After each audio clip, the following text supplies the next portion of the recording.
Fly in love with Hungry Jack's new Jack's Fried Chicken Southern Style Tenders. Crispy, juicy, 100% Aussie chicken that will have you craving more and more. Now at Hungry Jack's.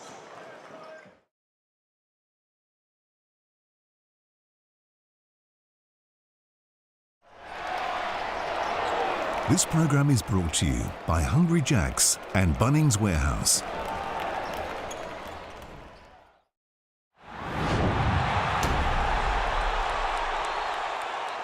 Melbourne United on the road again against the Brisbane Bullets. It's a depleted Brisbane team, but they are capable. Casey Prather, one of the top 5 scorers in the NBL. Speaking of scorers, this man, Chris Goulding, have a look at those numbers. So he's the best three-point shooter this season. He's the best ever in the 40-minute era, and he is climbing the charts when it comes to three-pointers all time. So Chris Goulding will be going in a Sportsbet Same Game Multi. Make sure you jump on the Sportsbet feed for some of my NBL tips. And we've got a range of tips from a heap of experts across all different sports. What are you really gambling with? For free and confidential support, call the number on the screen or visit the website. The Brisbane Bullets, the road to the top 6, I think it's very, very doable. But there is some outstanding quality on Melbourne United. Cook. Prather is wide open. Gets it now. Got it. Oh, nice finish. Jack White. Illy. Great look away pass for the finish from Lee. Has slowed significantly. Keandre Cook right on the buzzer. CG 43, 37 on the night. Make that 40! Goulding again, doing what CG 43 does. Hello and welcome to round 18 of the Hungry Jacks NBL. We got a good one tonight. The Brisbane Bullets hosting Melbourne United. Let's talk about this game, Andrew. Ariana, this is one that I think there's going to be a lot of nervous Brisbane fans because they are missing some significant pieces, particularly in the big man department. But if you have a look at the ladder, the Brisbane Bullets still mathematically with an opportunity to play finals basketball, but they're going to have to do it without Josh Bannon. They're going to have to do it without Harrison. And of course, Rocco Zukowski, I believe he's done for the season. So there's not a lot of big bodies there, Derek, and that's going to be hard to make up. Well, there's still a mathematical chance of qualifying for the postseason are the Brisbane Bullets, but they'll have to take a page out of the Cairns Taipans book as we saw last night. Yes. And not only that, on the Melbourne United side, Cairns did them a solid. And now that second place spot is wide open for Melbourne United to seize with a victory here today, Ariana. Well, I've been super impressed with how Melbourne United have handled themselves. This is their 7th game on the road, and if they win tonight, they'll move to 5-2 on the road. That's hard to do. That is impressive, and they ended this road stint without great form. They were okay, but without great form. They dropped a lot of games at home, which they weren't expected to do. And here, this is one they need to take care of business. They would have tuned in last night and saw what happened to the Perth Wildcats, and in order for them to get the win, this guy here has had an up and down season, mostly good, had a few injuries, but the rebounding leads the league in rebounding, and against the Wildcats, he came up big. Well, he's an X factor. We know what Chris Goulding's going to do, but Jack White is the guy that makes him a championship contender. He's so versatile. We know he had a great stint over in the United States, a little bit of time in the NBA, but mostly in the G League.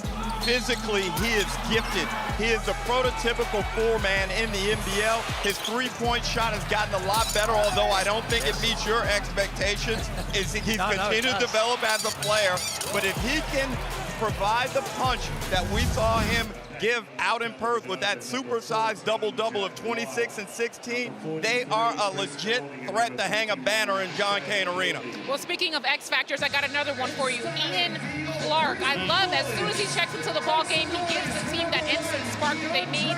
Instant scorer.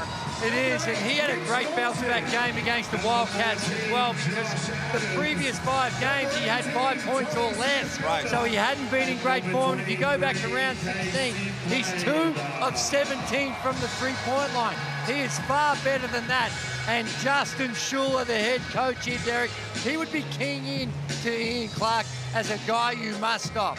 And Justin Schuller had this team on a nice run, Andrew. If you go back several rounds ago, they were 6-2 over an 8-game period. but this is going to be the key today. Can Keandre Cook and Casey Prather get it popping? They need to score at a minimum 55 points in this game for Brisbane to have any chance of winning. And I like Keandre Cook's talent, Andrew. I'd like for him to be a little bit more aggressive, however. Well, he's going to have to be tonight with no Josh Bannon. They've got to find some points across the board, and he is someone that's capable of doing it. It's been up and down, but he needs to be super aggressive. Inside, outside, he can knock the three ball down. Talk to him. The combination with Prather is going to be critical. 55 is a big ask, but it's well within their capability. Well, I'm tired of all this small talk. Let's get it popping, as Derek just said. Jack Heffron, who's starting for the team? Thank you very much, Ariana. Good afternoon, everyone, and welcome to the Brisbane Entertainment Centre as we take a look at the Brisbane Bullets starting five. And as Andrew mentioned, with no Josh Bannon, no Rocco Zikarsky, and no Tyrell Harrison, that is a very small Brisbane Bullets starting five that's out there this afternoon.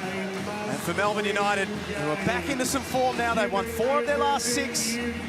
Steady as she goes with that starting lineup that has been the way for most of the season. The Brisbane Bullets in their last home game of NBL25. They're 6-7 on this floor this season. And a big crowd in the house, one of the biggest of the year. And it'll be the home team in possession first. Josh Adams, their late season signing, replacement for James Bateman, has been a little hampered by an ankle injury. Here's Torrey Smith-Milner, former Melbourne United player, and that barely draws iron. Well, I'm pretty sure when the season started, they didn't think Torrey Smith-Milner would be starting in a game at this stage of the season, but such has been their injury woes. He can knock down the three ball, missed that first one, but he's another one that can pick up some of the scoring slack, as can Matthew Dellavedova. Splashes his first three, Derek. Well, his shot selection out in Perth was much better. He was 2 of 2 from the three-point line. We know he is a streaky three-point shooter. Great start for Delhi and Melbourne United.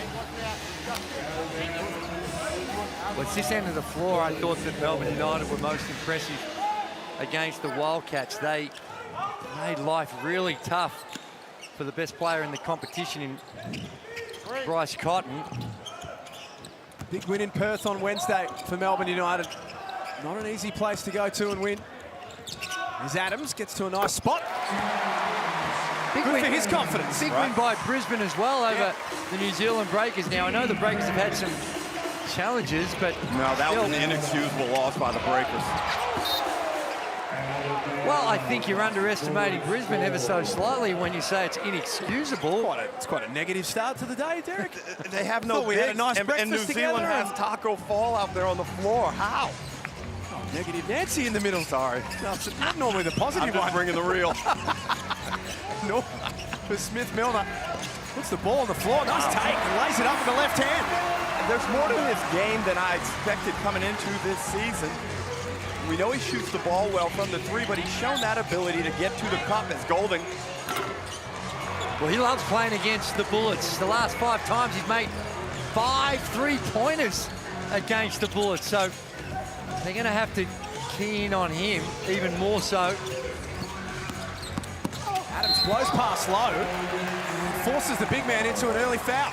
And Drew, I'd be interested to hear your thoughts whether or not Adams has shown you enough and potentially can show enough over the final 2 games of the season to warrant a decent look from another NBL team. I don't think it will occur with Brisbane because of their import obligations contractually. Right.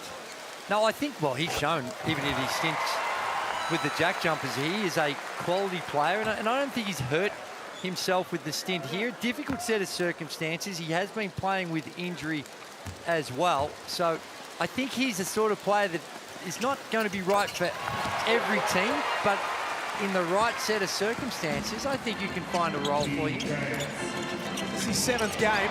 Mitchell has been playing under injury. Jack White is on the rim and fouled by Prather.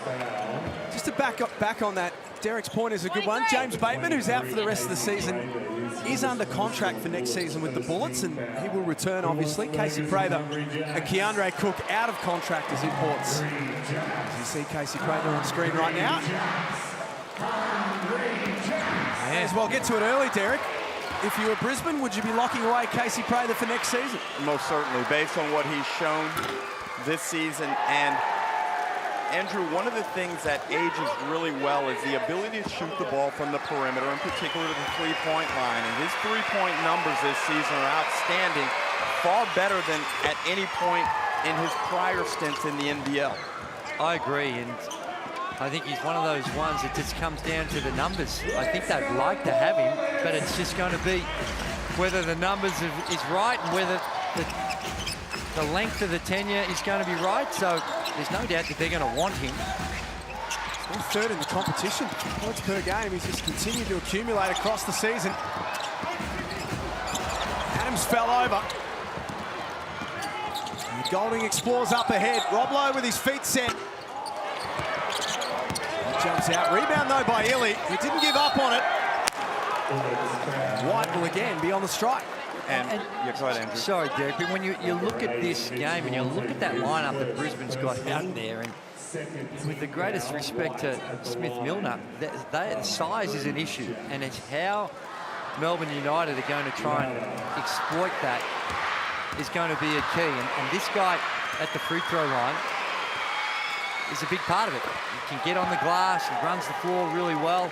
And they got away with one of allowing Rob Lowe a wide open three in transition. Defensive transition when you play Melbourne United, critical. Well, this is an annual contest. Melbourne United visit Brisbane every Australia Day. And we've seen Chris Golding get loose in transition against Brisbane and knock down threes. You already alluded to how well he likes playing against the Bullets, but in particular in this venue, he is really exceptional. Melbourne won this fixture last year by 16. Golding had a big day. He's 0 of 2 to start the game. Prather, another former Melbourne United player, against them this afternoon.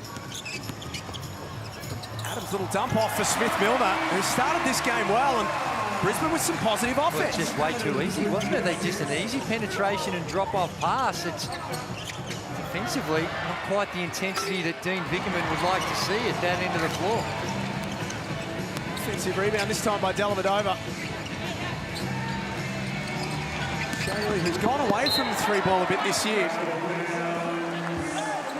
It's knocked out of play. Only 39 three-point attempts for the season for Shayley. And I think he doesn't need to force three-point attempts as Callum Dalton, concussion replacement player, gets an early insertion into the lineup for Tully Smith-Milner. Another player that has experience with Melbourne United. There's a development player there. Golding from long range, looks good. That's the shot there you love to have. You've just missed your first two, so you start thinking about it. But that was one he could not think about. The shot clock was dying down, had to let it fly, and it was nothing but the bottom of the net. Shea explores from one end to the other. Sent packing though by Brisbane, who swarm en masse. Adams in transition.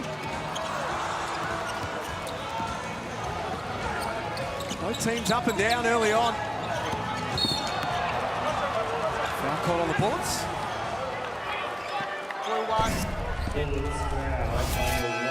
Here's the Amy replay. Just pure shooting ability. Yeah, well, that's just need to be more aggressive in trying to get over the top, stay connected to his hip. And, you know, with Chris, when he's off the ball, I'd be testing the limits of the officials and just really up and in and making him work as hard as he possibly can. And that time there was just too much separation. Marcus Lee, Flynn Cameron into the game. Here is Marcus Lee, who slams it with authority. With the non-preferred right hand. That is a nasty one. United by 3. Nice pass, Cook for Dalton. Offensively, things are working for Brisbane. And that's twice a simple on-ball pick and roll, and the roll has been wide open. Got a mismatch. Go back to Lee and see what he can do against a much smaller Cook. Got to be stronger than with the basketball than that. Here's Marcus Lee. Gets his feet right.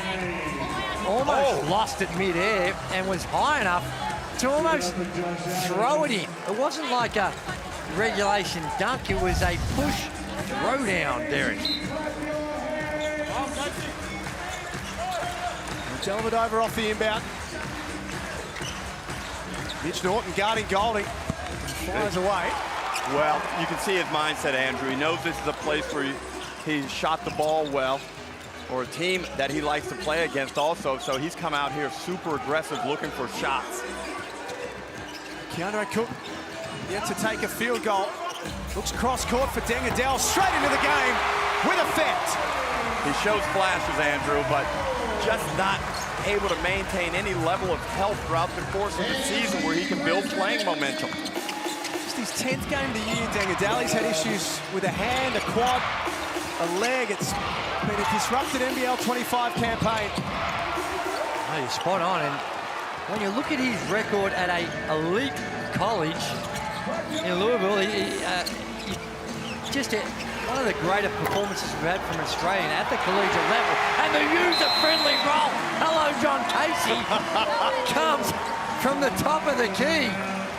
Great start here by the Brisbane Bullets. They're keeping it simple on the offensive end as we go into this Tangerine timeout. 16-11.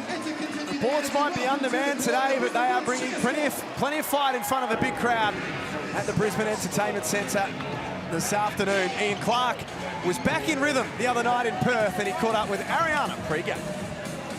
Well, Jack White said you're able to make any shot that you want inside the lane. I'm most impressed with your three-point ball. No one can leave you open from deep. Talk about, I guess, your role on the team. Every single time you come into the game, you give that instant spark. Coach knows he can rely on you to score. Just talk about your role and how it's kind of been elevated as the season's progressed. Well, Jack does a great job of setting good screens for me, so I'll give a little credit to him. But, you know, my teammates just put me in good positions, coaching staff as well. I just come out and try to play my game, be relaxed, and try to help the team on both ends of the floor, not just offensively, but defensively as well. Yet to check into the game, there he is, Ian Clark. 16 points on Wednesday in Perth. He'd had some struggles, which you guys highlighted pre-game. For Melbourne to make a really big run at this thing, Derek, and I mean a championship run potentially, how important is that man coming off the bench?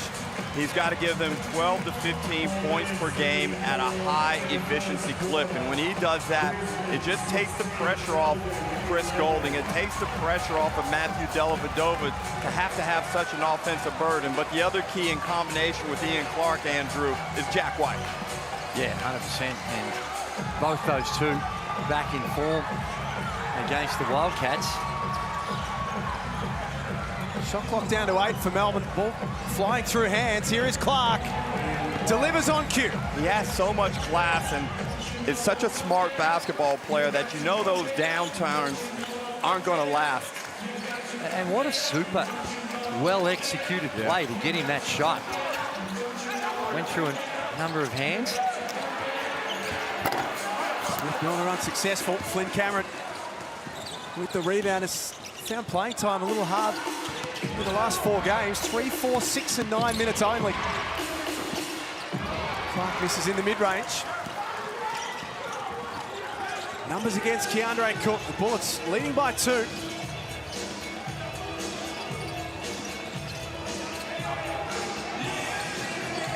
Prather yet to score. Feed inside for Smith-Milner. Extra pass for Norton. It was patient and it worked. Norton's had an outstanding season. He's a guy you got to respect now from the three-point line, which you didn't have to do in the early parts of his career. And just that veteran aggressiveness on the defensive end, although Dellavedova just goes by him, but he's had a great season. Well, it's a good matchup, Dellavedova and Norton, out of the same mold. 2 pit bulls.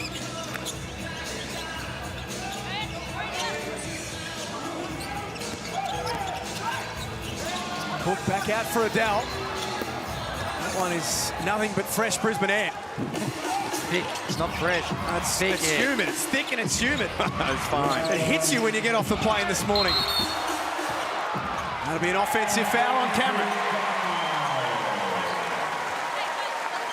And If I'm the Brisbane Bullets on the offensive end, as we see Smith Milner does a good job of establishing his position.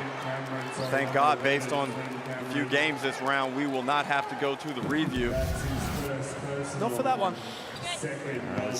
But Brisbane, Andrew, they're getting Prather and Cook in situations against Marcus Lee, and I think both those guys need to do a better job when they get Marcus Lee on them. Stretch the floor, isolate him, and create. Prather guarded by Bowen, little step back. He's always got time, and he's always able to create enough room to find a nice look. And he doesn't look stressed. Here we are, we played almost 8 minutes, and that was only his second field goal attempt. Knocks down the short mid-ranger. Clark almost lost it. And takes care of the rest.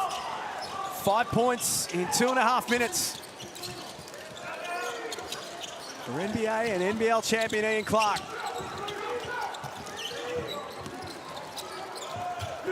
Cook for Smith Milner. Unselfish. They need to work on their on-ball defense, and there's just a breakdown on the defensive transition, but they are having tremendous success with the sideline on balls and hitting the rollers. Here we go again. This time it's I like it. Smith Milner, pick and pop. Cameron to the other end, plays through a couple of sets of contact, doesn't score. Bowen tips it back in, and we're tied at 22. Brisbane obviously happy with this start, but you feel like they've left some scoring opportunities out there on the table, and their defensive transition must improve. They've lost their last 5, the Bullets. Falling apart at the wrong time of the year. A lot of that can be attributed to injuries. Smith Milner will be shooting free throws. Those injuries we mentioned, so no Josh Bannon today with concussion symptoms. He's a game day decision.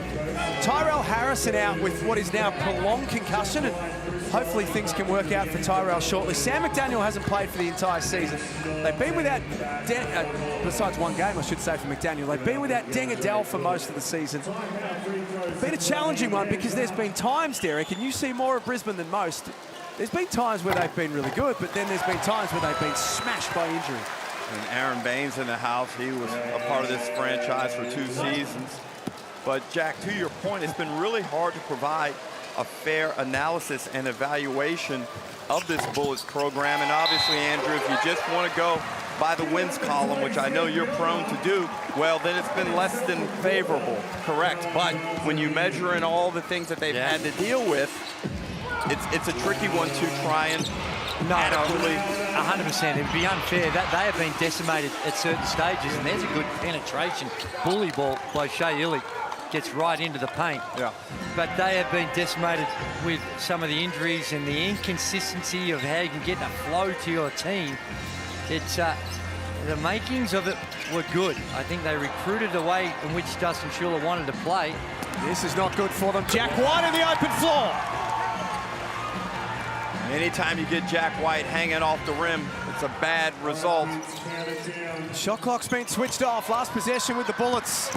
Adams trying to dance his way through. What a finish from Josh Adams. Scores late in the quarter. Illy will have time to get it away. It's 26 apiece after 1 at the Brisbane Entertainment Centre. A fast and spirited opening term between the Brisbane Bullets and Melbourne United. This is Sunday Hoops, round 18 here in the Hungry Jacks NBA.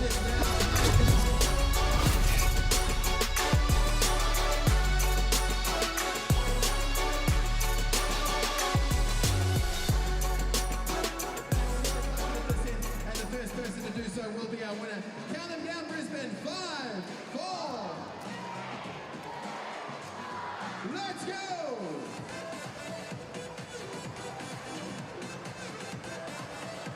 We have Rocco versus Norton. Oh dear! Let's go, Norton! We got buckets! Make your way back! Make your way back! Rocco's got it in his way!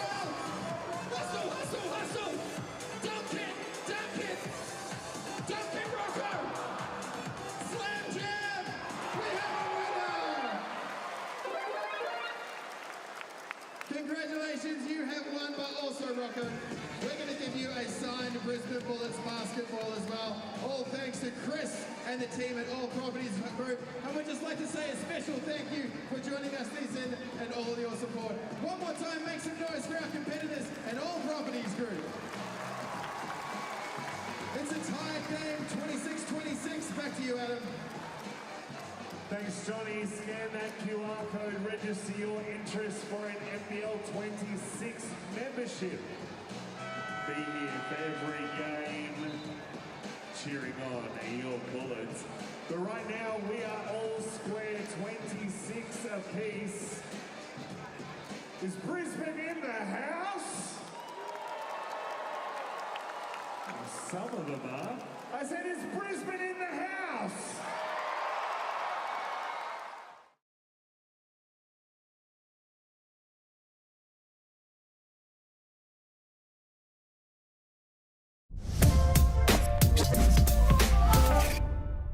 Good push on that. Casey, as he's about to rise up. I always like to see how. Yeah, just have a look at it. My Whitey, keep talking. Hey, let's get our hustle and our rotate decisions right. Oh, and one. Yeah. Oh, finish. What do you think of Whitey's disruption right now? Can he be up more, or is he better where he was? Whitey, creep up a little bit more and disruption here, a bit more. Melbourne United coach Dean Vickerman is our Harvey Norman in the zone, mic'd up person this afternoon. A big thanks to Dean for wearing the mic as it sits right now. And that is the ladder, Derek. By the virtue of Perth losing last night, that's the ladder coming into today. And it's huge, and Melbourne United has Illy knocks down a little mid-ranger, but Melbourne United would be blessed to finish second considering the struggles they've had since the FIBA break, where defensively they haven't looked like a championship performing team. So Andrews, I think they'd be somewhat grateful with where they are right now. No, absolutely. They've done well on the road, Melbourne United, as Adams just steps back, knocks down the three ball. Nice pass for Lowe. And again, that's, you know, that was sort of in positions when they're getting back, but the D-trans for the Bullets not completely locked in against an aggressive Melbourne United who really want to put heat on the rim. Josh Adams has come out aggressive today. Jumper misses out. Tanner Krebs, former Bullet with the rebound. Ariana Prather, you were listening to Justin Schuller at quarter time. That's right, Coach Schuller was talking all defense to his team as they just committed a foul there. Number one, they're giving up too many offensive rebounds. He wants to see them box out and not allow Melbourne any more second chance points. And then number two, he feels like there's too much celebrating when the team scores and they're not hustling back on defense and giving away too many easy layups. I love that. That's true. They're sort of appreciating their own work on the offensive end and not getting back in time. And this is going to be the fifth and sixth free throw attempts for Melbourne United. And it surprised me as I looked at the data for this game that Melbourne United, they're third last in free throw attempts. And when you consider how aggressive they are at attacking the rim, they take more threes than anyone else, but they still do put a lot of heat on the rim. And a little surprised that they weren't up a little higher. Oh my goodness. Well, as I pointed out earlier, that ability to shoot the three ball is his new secret weapon, and it's had a tremendous impact on his value as a player. Well, it is, and I know Ariana's pretty keen to maybe just have a look at the hair situation. True, we're not even talking about that. We're talking about his three-point shooting. Well, that's what I'm saying, because what happens, Derek, you'd agree with this, that, well, you don't have hair, but you would agree with this, that when you are open and you've got things going, keep everything the same. You don't want to change anything. Clark in rhythm. Wow. Rebound by Prather. What's wrong with the hair? No, he thinks it's too much. Well, he's what is he, 6'5", he's 6'9" with the man bum on top. But hey, it's working. I would not, and I heard that Ariana is keen to just have a look at it. Maybe there's time for an update, but I wouldn't change a thing when I'm shooting 43% from the three-point line. You kill for hair like that. In fact, all three of us would, if we're being really honest. Oh, he's dancing on. Now he spins on Bowen. He can't finish off.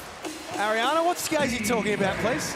The hair is getting a little bit long. I told him once he hits 50, he's going to have to cut it all off. So that's the big debate right now, is will he cut it off or not? But listen, let's not fix what's not broken. If he keeps scoring the way he's scoring with the hair bun, keep the man bun, baby. 100, absolutely. 32 apiece at the Brisbane Entertainment Centre. Still to come today, Adelaide and Cairns. New Zealand, I should say. Cairns last night, successful in the West in one of the best games of the season. Smith-Milner, that time around. He's had some good looks. He's 3 of 8, Smith-Milner. But 0 of 4 from the 3. He might have to rethink some of those 3-point opportunities. Zilli, again, continues his attack on the backboard, drawing another foul.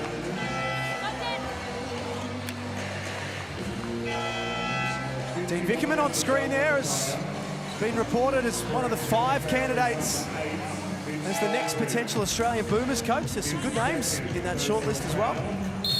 Yeah, there are. Probably one of the biggest surprises is that you know, there might be a couple that we thought might have got through to the next level, but Trevor Gleeson being one of them. He'd be one of them for sure, but some fantastic candidates, and Dean Vickerman would be an outstanding head coach of the Australian team. There's no doubt about that. Back to that a little bit later on. 32 apiece. Ariana caught up with one of the Bullet stars, Keandre Cook, Pregame. I think it's super impressive because you guys are also just so short-handed with so many injuries. You're obviously one of the top scorers on the team. Do you feel extra weight on your shoulders having so many bodies out? No, not really. It's just a next man up mentality. Another opportunity for another player on our team come off the bench and give us the things that they've been doing in practice to make the starters better and just stay connected and stay together. There's no pressure. Good first season with the Brisbane Bullets, Keandre Cook, and from what we understand, Derek, there is a pretty big desire for Brisbane to bring back all 3 of their imports next season and play it all back. Well, the business is tough and it's cutthroat when you're looking at import spots, but I would say right now, Keandre Cook is probably the one under the greatest scrutiny, and he needs to ensure that he continues to be aggressive and find ways to impact basketball games. And right now, Andrew, in 13 minutes of play, he's only taken 1 shot. It is, and you know, some of that's because the nature of the game, things are going along well, he's distributing the ball, but across the 40 minutes, you expect if they're going to get to a number to put some pressure on Melbourne United, they've got to find scoring, and he's one that has the capacity to do it. And whether you go out of the system sometimes just to stamp your authority on the game, that's the judgment that he and the coaches have got to make. He averages almost 17 points a game, so he's more than capable. Just think it's the up and down.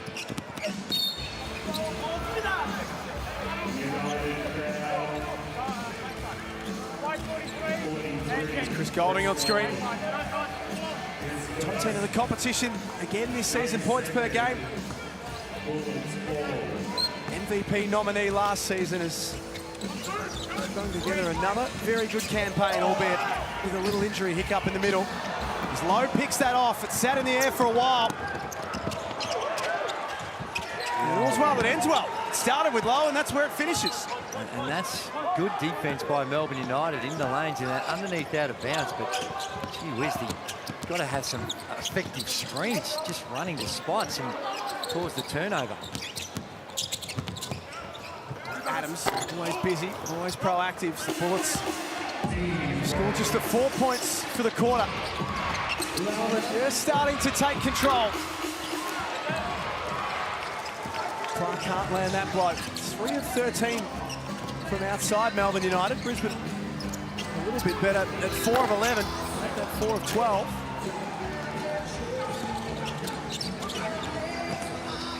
Dellavedova with a handoff to Golding. Got it! Great play there by Matthew Dellavedova.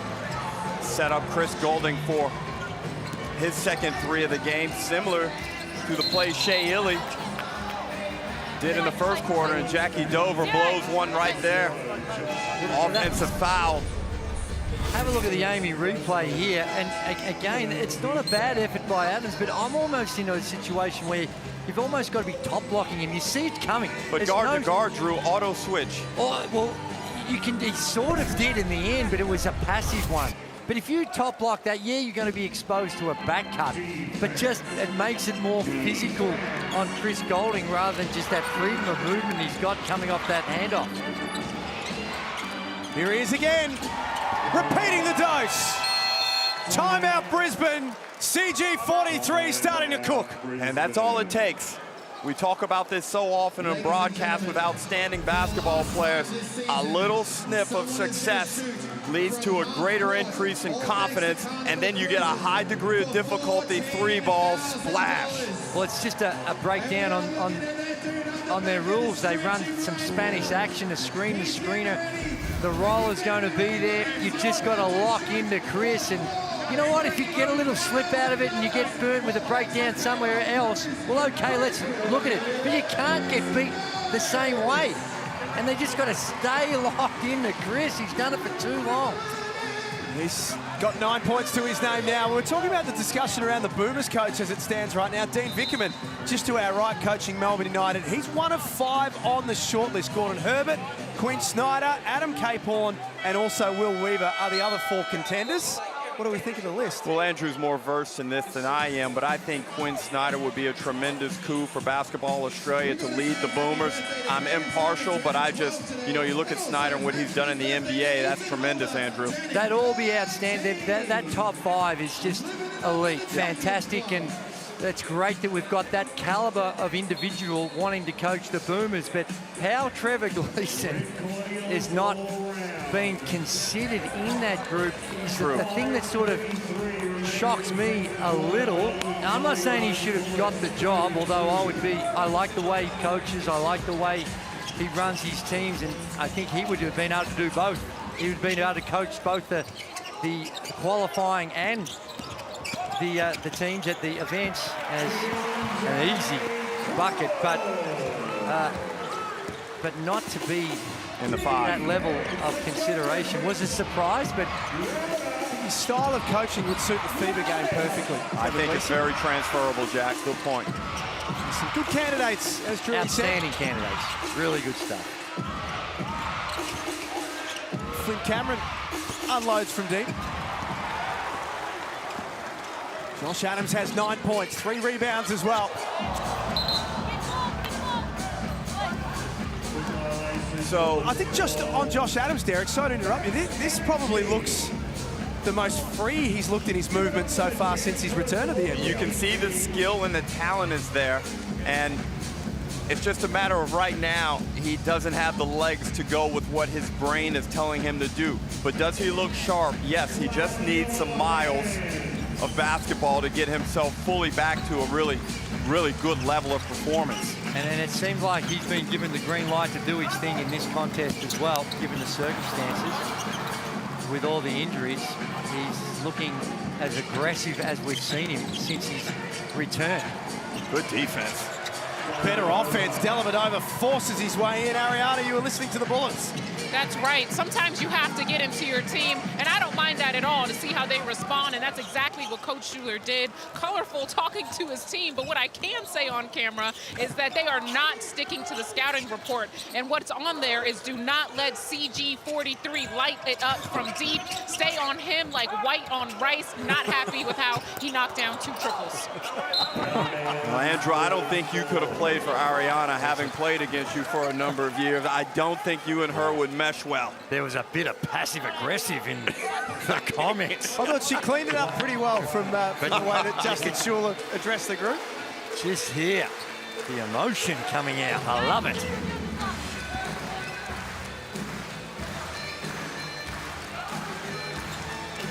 Yesterday here in the Hungry Jacks NBL, Southeast Melbourne put 39 points on the board in the final quarter to blow an undermanned Tasmania off the court at the State Basketball Centre. And then we had the double overtime thriller in the West as a turnover results in an easy 2 for Dellavedova. Yeah, and almost thinking that Might have been time to burn another timeout. It's a wild shot given the circumstances as Cook tries to inject himself. There are substitutions coming for the Brisbane Bullets. Cameron for three. Makes it a 14-point game. It's in danger of getting away from Brisbane here. Flynn Cameron has had a good season, in my opinion, Andrew, although he doesn't get the minutes I thought he would have earned by now.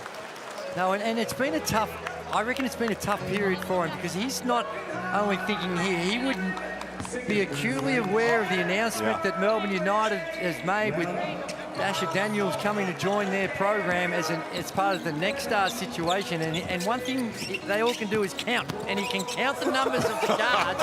And he's saying, hang on a second, how am I going to fit into this system? And how does my future look like? What does my future look like?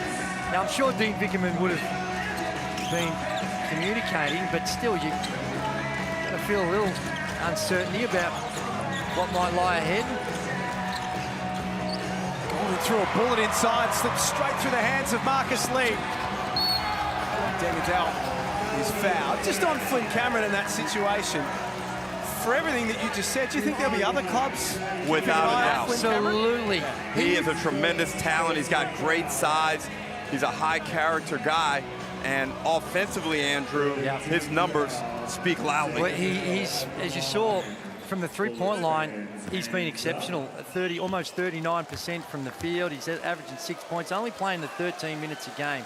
And I'd say in most teams, if not all, his skill sets, he'd be playing more in other teams. Now, that's just a beauty of this Melbourne United team. He's surrounded by stars all over the joint in the position that he plays. So it's a numbers game, and that's why with Dasher Daniels coming, who is an exciting prospect, and well done to Melbourne United and the league to secure that level of talent to play in our league. But it's going to be an interesting one of how he sees himself fitting in. Tip in from Jack White. They've been all over the glass, Melbourne United. That's rebound number 19 in the game.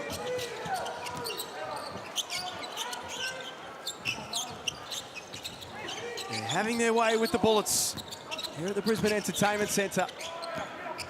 Scores were level at quarter time, but it's been all Melbourne in this second quarter. Scoring becoming a little difficult for the home team. Adele blocked. The long levers of Marcus Lee.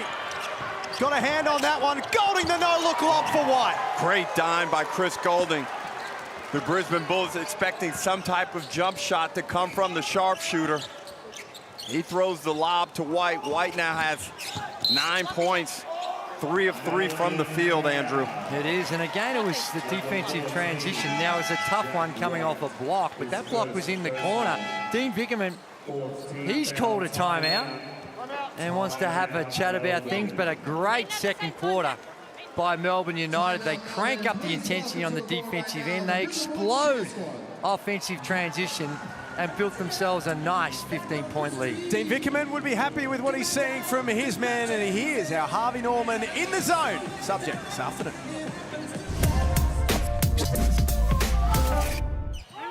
Oh, yeah.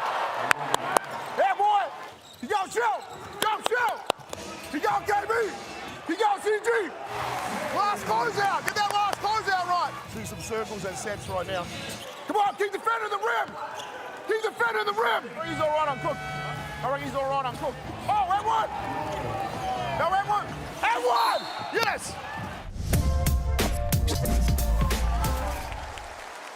What would impress him most from his team in this second quarter, Derek?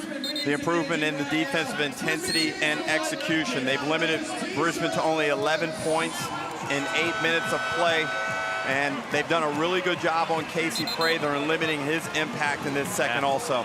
And they've kept the scoreboard ticking over. They had 26 in the first. They've got 26 already. As we have a look at the live ladder. Wow. And they you said Melbourne United were out of it, Drew. What are you? Have you taken some sort of medication that's perhaps not on the approved substance list? No, I would think the fact that he hasn't taken the medication. No, I had Melbourne United.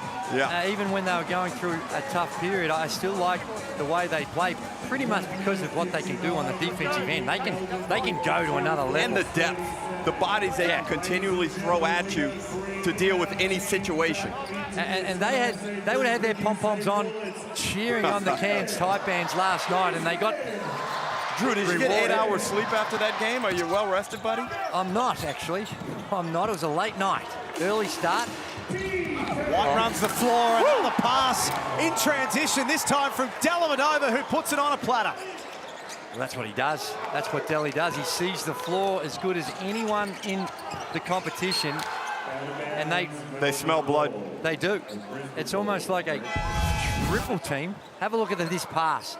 On the money, and it had to get through a couple of defenders. He found a lane where most people wouldn't even have attempted that pass, and it was on point.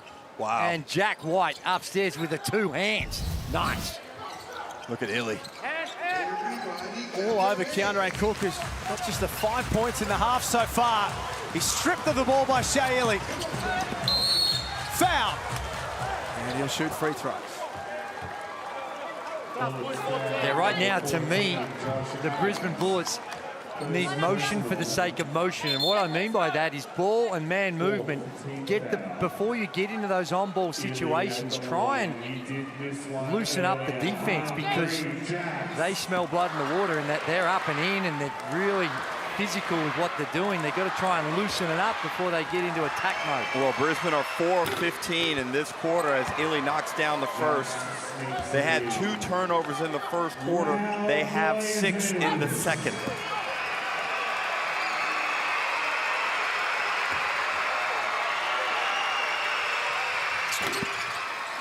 Illy makes both. 56 points in a half the Bullets have allowed. Defensively, they are number 10 in the competition for defensive rating, number 10 in the competition, Derek, for points allowed per game. And that was an area when Justin Schuler took over this Brisbane team. He had hoped to fix some of those defensive woes that they had suffered from.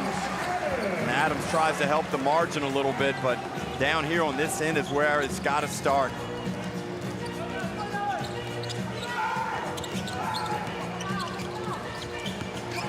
Had Golding at the top of the key instead. Marcus Lee spins baseline and stuffs it. Well, that's just way too easy.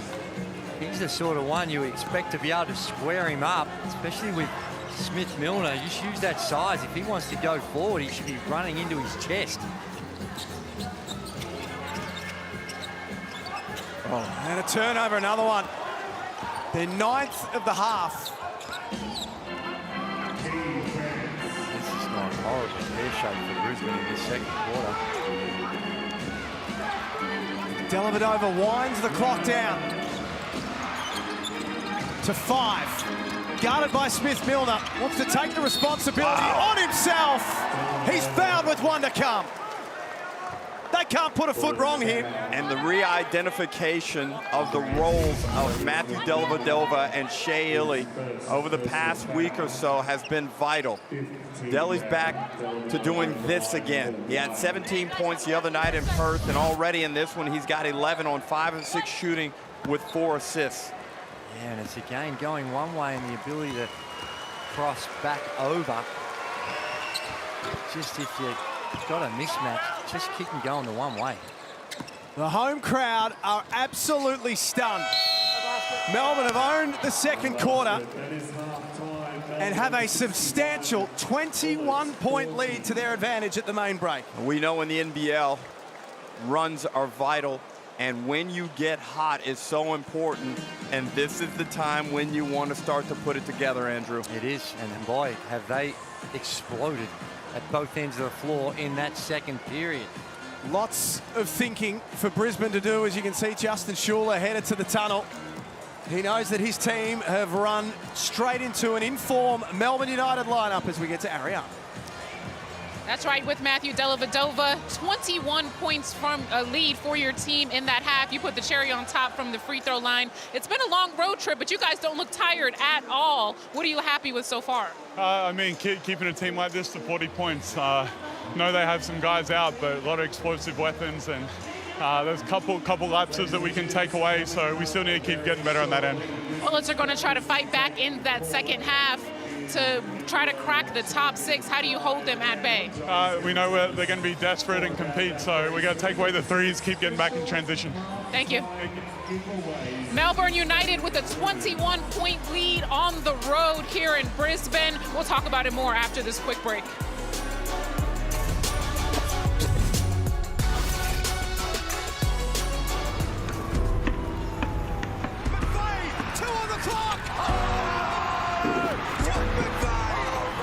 Points, 4 boards for Jesse Wagstaff and an excellent catch. Up to 39. Kings have had enough. Take your game from the local court. Brisbane Spectres, welcome to the Brisbane Bullets Court of Dreams, where today we're welcoming a very special organisation to Centre Court to celebrate Pride Round. Please give them your loudest welcome as they make their way onto the court. Participants from our Brisbane Spectre Australia Pride Association.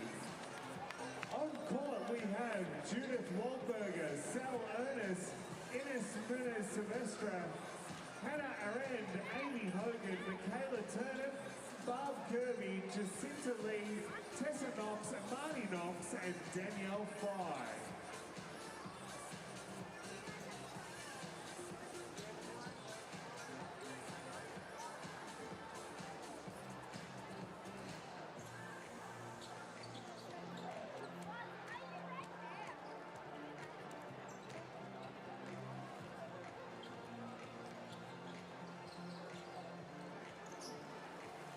All right, we're going to sub out Barb. You are currently 2 on 3, so we're going to give you a microphone. We'll let you get back as soon as possible. First of all, thank you for joining us today. Can you tell us what the Brisbane Spectres all are about? Yeah, thank you so much for having us. What a great opportunity to be able to come out in NBL Pride Round and represent an awesome club that is all about inclusivity, right? Of course. And do you have different levels for beginners and advanced players? Yeah, so we currently are actually playing this weekend up in Australia Day tournament. So literally had to leave here. We have a 4:15 game for the semi-finals. But we start off with a training match every Friday evening. We have teams for all sorts of levels every evening during the day. Look us up, save the chat, come and say g'day, right? 100%. And can they follow any websites or Instagram to message you guys? Yeah, definitely. We have Facebook as well as Instagram. So QR code up on the screen, click it, some say g'day, you'll get to me, and we'd love to have everybody around, right? 100%. Well, Barb, I'm going to sub you back into the game because you're currently 2 on 3. And ladies and gentlemen, of course, today is Pride Round, and thanks to Champion and Spalding, we have some Pride Round basketballs that I'm going to walk around and hand out to some loud fans in the crowd.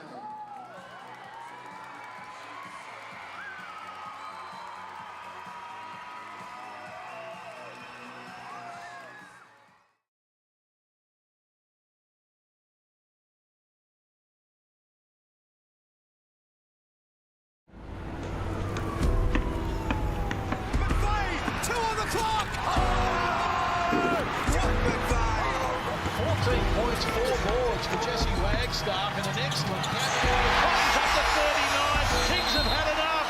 Take your game from the local court to the big time. Step onto an NBL court after the final buzzer. Backing local ballers is just the beginning.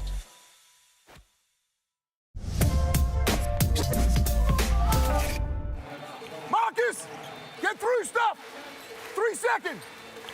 KB, deny the catch. No, down there in the half court. CG, Whitey, go. Hey, it's a nothing call. Nothing. Hey, Whitey, you know, if you call it, do it. Call it, do it.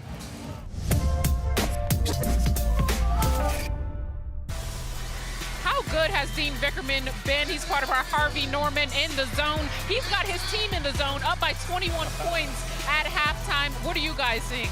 Yeah, that second quarter, they just took charge on the defensive end primarily. Got them out, fast break points, 14-1 in the game, and Jack White being the recipient of it. We spoke throughout the game about the lack of the intensity on the defensive transition, and as it was exposed, and you look at the shooting, just well in favour of Melbourne United. The three-point shooting, not great by either team, but the ease at which Melbourne United have been able to be exposed to Bullets in that transition has been a key factor. Well, the size, the points in the paint break to Melbourne United is substantial, and also, Andrew, the points off turnovers. Melbourne United have just been able to generate so many easy opportunities from their improved defensive intensity in the second quarter. Well, a lot of the lead has to go to this guy right here, Matthew Dellavedova, doing a great job leading his team. I love Hungry Jack highlights. This is one of my favorite parts of halftime. Let's take a look. Yeah, he's been instrumental in setting the tone at both ends of the floor. Super efficient on offense and in the way in which he can create for himself, play bully ball around the basket, but it's a way in which he creates from others. We saw a couple of exceptional passes in transition. He is a pit bull out there, up and in the lanes and putting ball pressure on, creates a couple of turnovers, but this is that bully ball I'm talking about against a bigger guy. Gets in, the change of direction, he's been exceptional. And you look at Matthew Dellavedova's Blackmore shot chart, that's great, Andrew. The shot total is outstanding for what Dellavedova needs to be within the framework of this Melbourne United offense. A lot of that is generated off, again, really good defense, but I like the fact that he's back to distributing the basketball effectively. He's setting up his key guys brilliantly. When Dellavedova performs like this, Melbourne United are almost impossible to beat. And sometimes he's been quiet at moments this season. Tonight, he's definitely lighting it up. And this man, CG43, the best nickname in the game, has been doing that as well, from deep, of course. He did, and he had a rough start to this one, missed his first couple, and then once he makes one, he is extremely dangerous. As we mentioned, the last 5 times he's played against the Brisbane Bullets, he's had at least 5 three-point field goals made, and he's came out here, he's feeling good, and coming off those screens, I thought there just was not enough work put into him off the ball, because he's coming off those either the handoffs or the pin downs, and just too much separation for an elite shooter like Chris Golding. But he gives him such an emotional lift when he starts knocking down shots. That's why it's vital for opponents not to allow him the space to be able to get his shot off, take it away, make him do something else, because he is always the catalyst for Melbourne United's success. Well, you said they were going to have to get it popping in order for the Bullets to be in this game. Let's see if Keandre Cook, Casey Prather can get it popping in the second half. We'll see you after this break.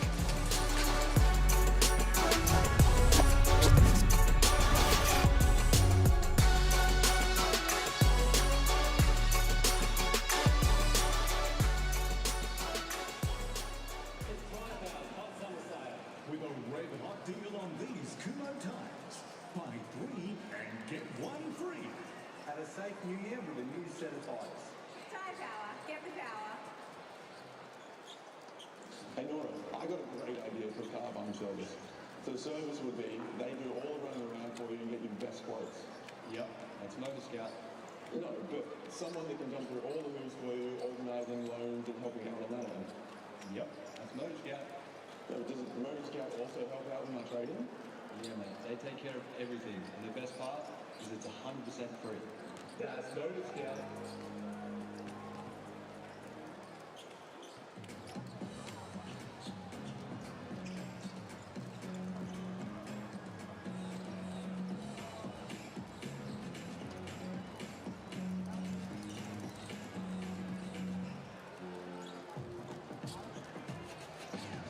It's Mitch and Jared here from the Brisbane Bullets. Thanks to our official wellness partner, Health Health. This is our peak performance season, where sports meets health. Harder, smarter, simpler healthcare solutions.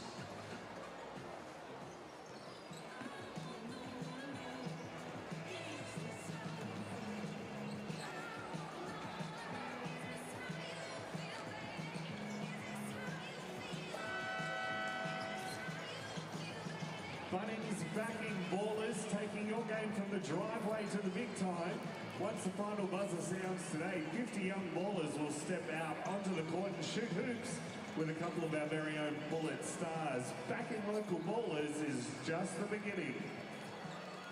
Congratulations to our Carnival Blimphy winners. You just won yourselves $100 Brisbane Bullets merch vouchers thanks to our premier partner, Carnival Cruise Line. Thanks to everybody who participated, and thank you to Carnival Cruise Lines. Are you looking to upgrade to a membership? Register your interest to become an NBL26 member via the QR code on the big screen. Enjoy all membership perks like access to the membership bar before home games, exclusive discounts and events, plus be part of the Bullets membership crew. Mix and mingle with other fans like yourself. If you're a current member, no need to do anything. We've got your details. You want to rub shoulders with NBL royalty? Join us at the Star Brisbane's Ballroom for a night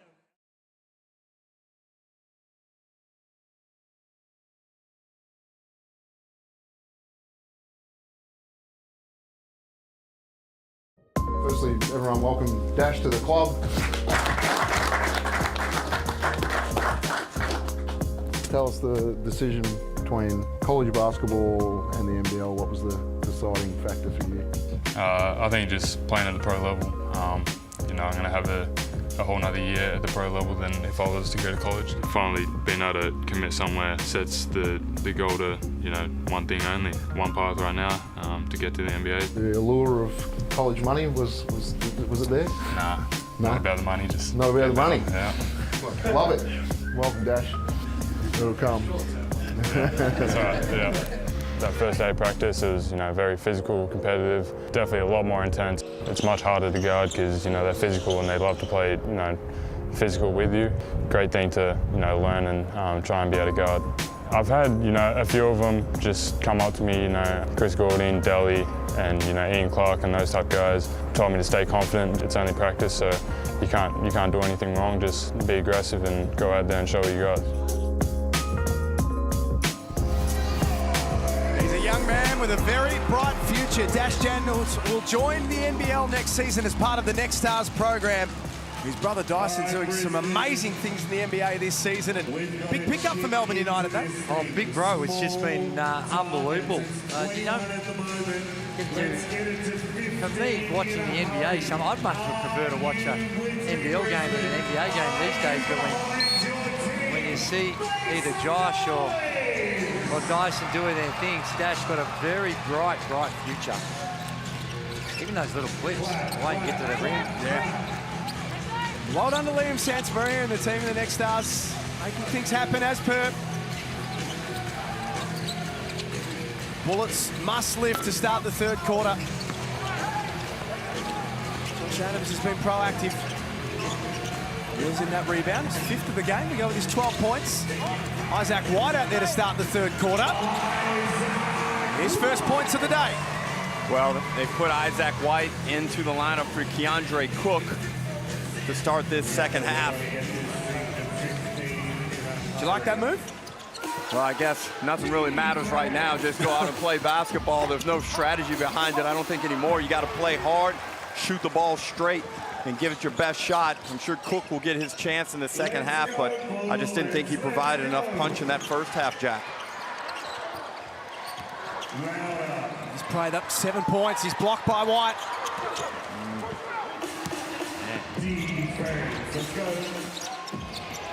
To me, it's at this end of the floor where they need to make a real statement. Giving up 60 points in a half is too many. And admittedly, it's a tough assignment, but energy, effort, scrapping.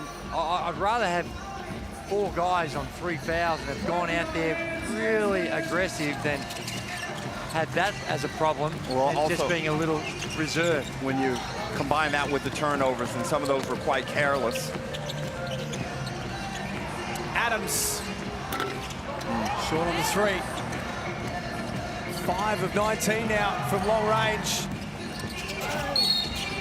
Another example of just a beautiful pass by Matthew Dellavedova. He makes it look easy, but it's a sling. It's a baseball pass from one side of the floor. He sees Chris Golding, his man that's going to knock down the three, and he wants to get him as many looks. Have a look at this. That's an elite pass. And the timing of it is such that it allows Chris to set his feet and feign like he was going to raise up for that three-point shot. And even if he gives the slightest inclination, he may shoot that three.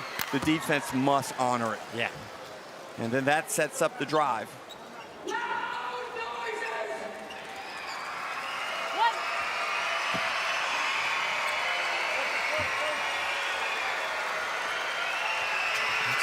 11 points for Chris Golding.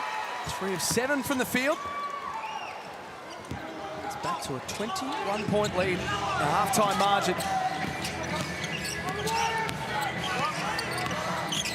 Melbourne had a run of dominance over Brisbane. They'd won 12 in a row prior to the round 11 game, where Brisbane snapped that losing streak at John Cain Arena. And it took one of the most spectacular three-point shooting nights, or afternoons, I should say, to get that win. Correct. And their two best players in that performance were James Bateman and Tyrell Harrison. They're both not out there this afternoon for Brisbane. Host of players unavailable for today. Turnover for Brisbane once more. Ariana Prather courtside. Well, we highlighted him before the game, Keandre Cook, a crucial part to the Brisbane Bullets, especially with so many bodies out. Unfortunately, he has not returned to the bench since halftime. I have been speaking to the medical staff coming in and out. There's no comment yet from the team, but it's not looking good, guys. He still has not returned to the bench since halftime. Just gets the news, just keeps on getting more traumatic. And the other one that they missed, who I thought was on just an incredible trajectory, is Sam McDaniel. Now, I know he only played a bit of the first game, I think it was, before he was ruled out for the season, but he's another one that really puts a bit of punch into their defense. And he, last year, was starting to knock down the three ball with a level of consistency that required respect from the defense. He is a growing offensive threat. And you saw with White raises up for a mid-range, but last year we saw with McDaniel, as he started to get in the double figures consistently with his scoring output, his confidence grew, and he was starting to expand his offensive game, and there were big expectations coming into this season. After his MVP of the NBL1 North, great ball movement by United, and one, and a tech foul.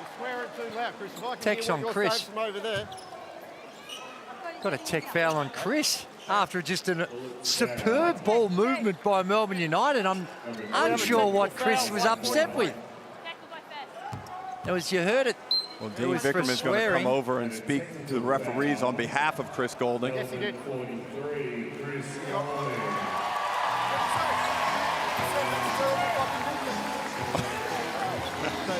Hey, he swore at me down here when he wanted a push-up, okay?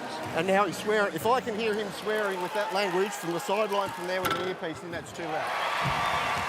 Fair enough.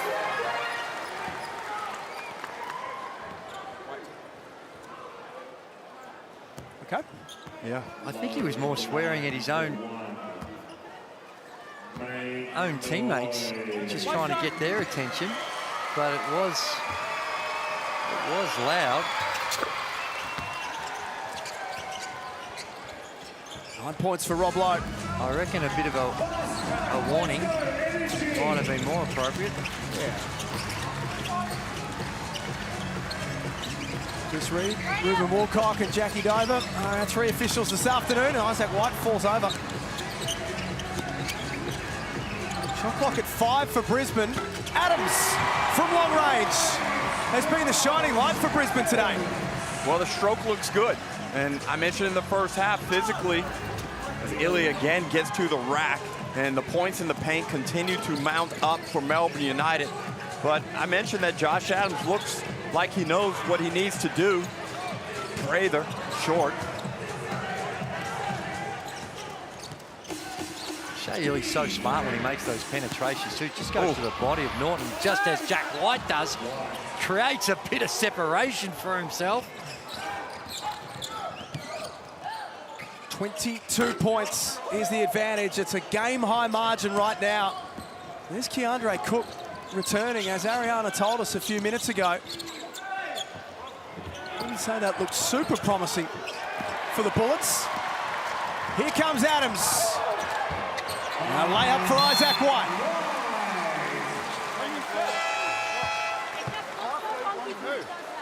It's still 0-1-2, yeah. It just looks weird because he does that. And Andrew, we've got about 12 different things happening at once right now. The three of us are all looking in different directions. I'm interested to see what the injury complaint is with Keandre Cook. What's the latest, Ariana? We still don't know exactly what happened to Keandre to cause him to stay in the locker room for so long at halftime, but he is doing sprints back and forth on the side of the court. He's looking like he's good to go. Just gave his trainer a thumbs up. I think he will be returning to this ball game very soon, guys. It's been a good outcome for Ian Clark. He's 2 of 5 now from the three-point line and brilliantly set up again. Really good execution by Melbourne United in the half court. It's a touch from Josh Coonan. Passing the ball. They've got 17 assists already in the game, Melbourne United. They lead the competition in that stat. Well, Shea Illy's got 7 and Dellavedova has 4. No, you hooked in first. He's not even moving. He's up. Go back. No basket. With 2. Hold. Isaac White picks up his second foul. As Kyle Bowen coming back into the game for Jack White. Melbourne United, after today, host Tasmania next Saturday night at John Cain Arena. United and the Phoenix get their venue back after the Australian Open. And then in round 20, it is Melbourne and Southeast Melbourne in the final game of the regular season. What? Hang on. Hang on a minute. The old fella just went up and threw it down. Is this 2007?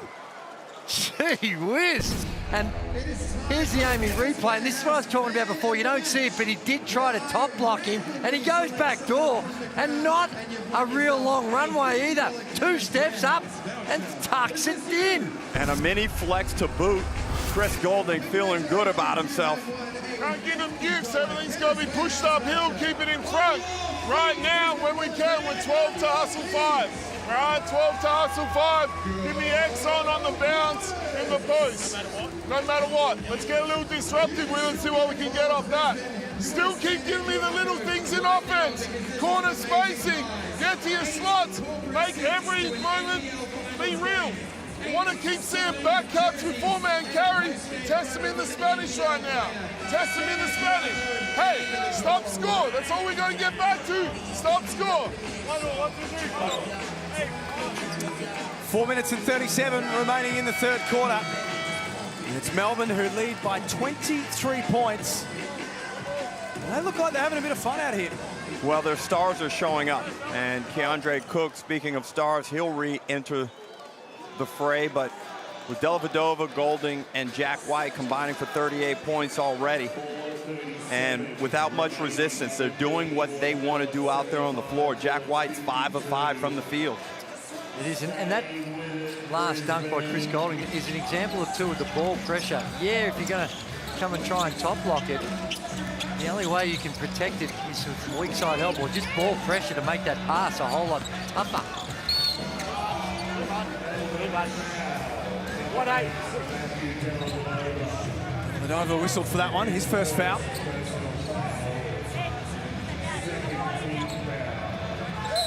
There are just some hallmarks of Melbourne United. I was thinking the same thing, Jack. Now, let's also keep in mind that it's a very undermanned Brisbane team today, so that has to be factored in. But there are some things that when Melbourne are playing their best basketball, we've seen today.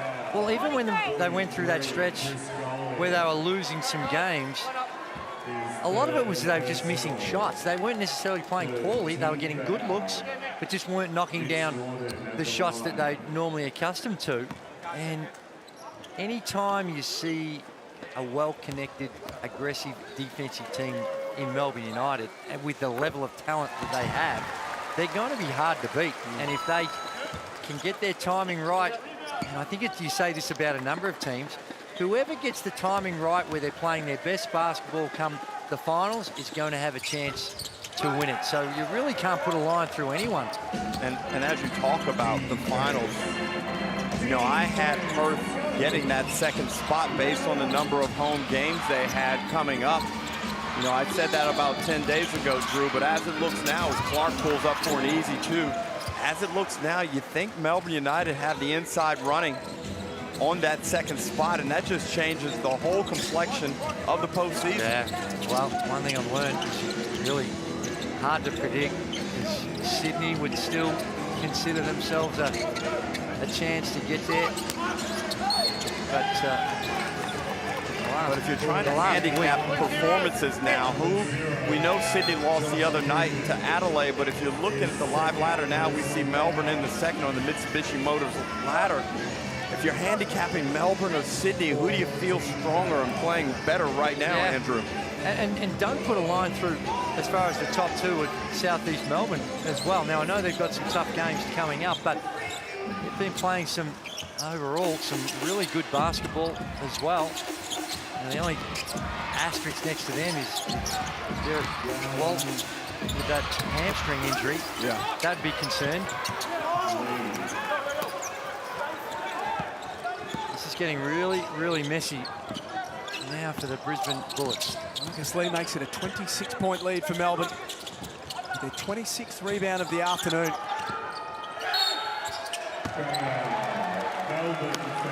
Now, Dean Vickerman, I think you'll find he's going to challenge this straight away. He's right in front of us. Justin, that's your warning. We're not doing that up the court. That's your warning. He wants a tech foul has been called. And Justin Schuler's been Melbourne, we have a technical foul. The Brisbane teed up. Time out, Melbourne. Bullets coach. Now, Jackie Dover just warned Justin Schuler, and then Chris Reid came in and said, you can have a tee. It was a quick tee.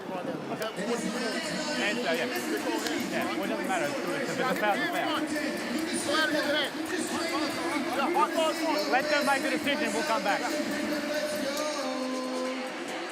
Yeah, Dean was quick with the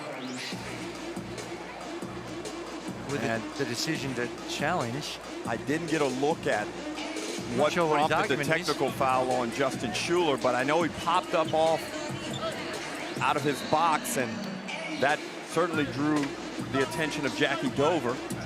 Yeah, as I say, so she gave a warning. She said, Justin, that's the last time that'll happen. And then Chris Reid came over the top and, as the senior official, issued a technical foul.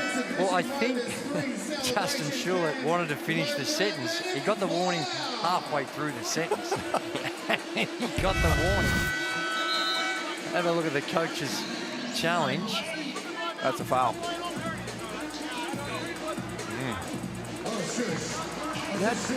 That's a fascinating one, because that happened about a metre away from Dean Vickerman and about 2 metres away from us, and straight away he said, I'm challenging that. I just sent you to you. That's what I got for you, Dean. He fouls him. And Coach Dean Vickerman is looking for more details. info. Yes. And Jackie said, that's all I've got is that he fouled him. End of story. Move on. Scotty Butler. She'd already moved on. She was out. See you later. Scotty Butler on the tools today.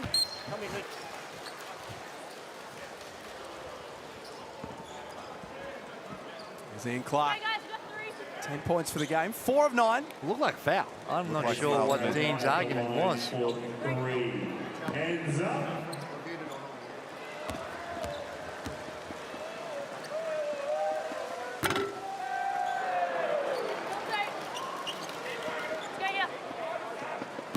Hands up.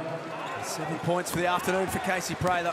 Only one Bullets player in double figures for the day. That's Josh Adams with 15. If you think as the league we don't have it right, but I can't change that. We can't change that now halfway through the season with 3 games to go, right? No, but that is the rule, the FIBA rule, to say you can hit a hand. You can't hit on the arm, but you can hit the hand. Ball in hand. And Dean is technically correct, but is that what happened in that circumstance? You're a resident FEMA commentator, Andrew Gaze. No, I'll leave that one alone. It did look like a foul to me. I agree. Oh, Bowen over the top. He's fouled.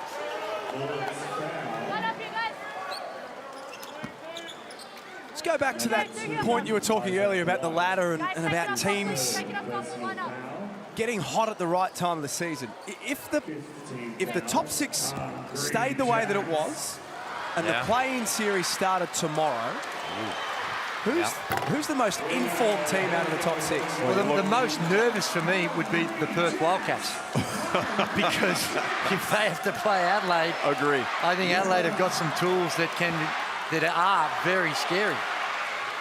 But I think that there's a lot to play out before they get into that situation. But if you go to the NBL website or the app and you go to the standings and you look at the streaks column, there are not a lot of big numbers in there. And that's a sign of the parity. You got a lot of one win in a row, one loss in a row. Yeah. It's tough to get on a hot streak, and that's why we value the teams that are playing really well coming into the postseason. And Clark continues to try and find his range.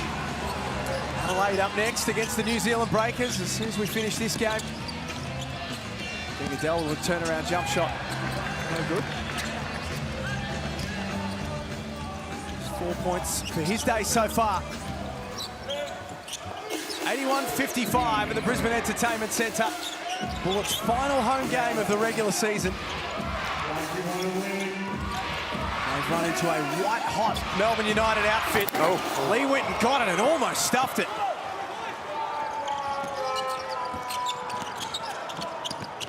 Smith-Milner unloads.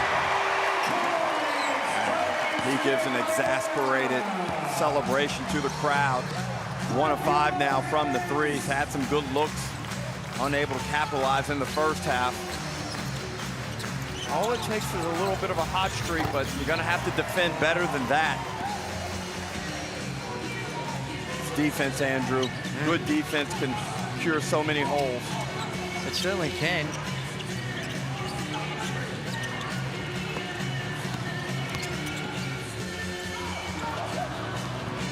Ball falls to Kyle Bowen. Inside the last minute of this third quarter.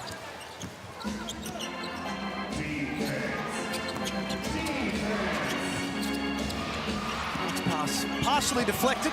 Bowen with his back to the basket. It's got Shea Illy top of the key. 0-3 from deep for the afternoon. Melbourne as a team shooting at 32%.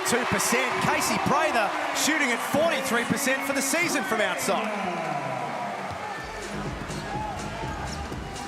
Hits him with the hesitation 3 ball.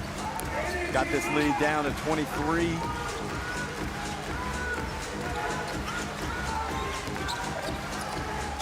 Here's Clark with a late dagger. He might get a second opportunity. Off the Bowen rebound. Knocks it down. 87-61 at three-quarter time. Melbourne United large and in charge on Sunday Hoops.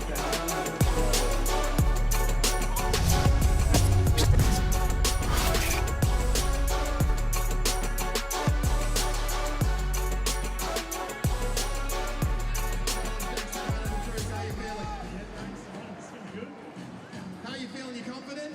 No, not at all, but we'll see how we go. He's feeling confident, Brisbane. Make some noise for Russ.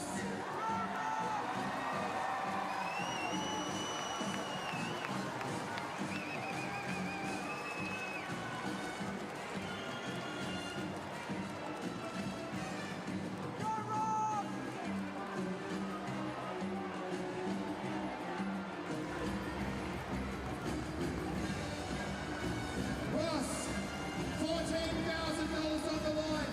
I'm going to turn my head on backwards. That's how excited I am. Brisbane, count it down. 5, 4,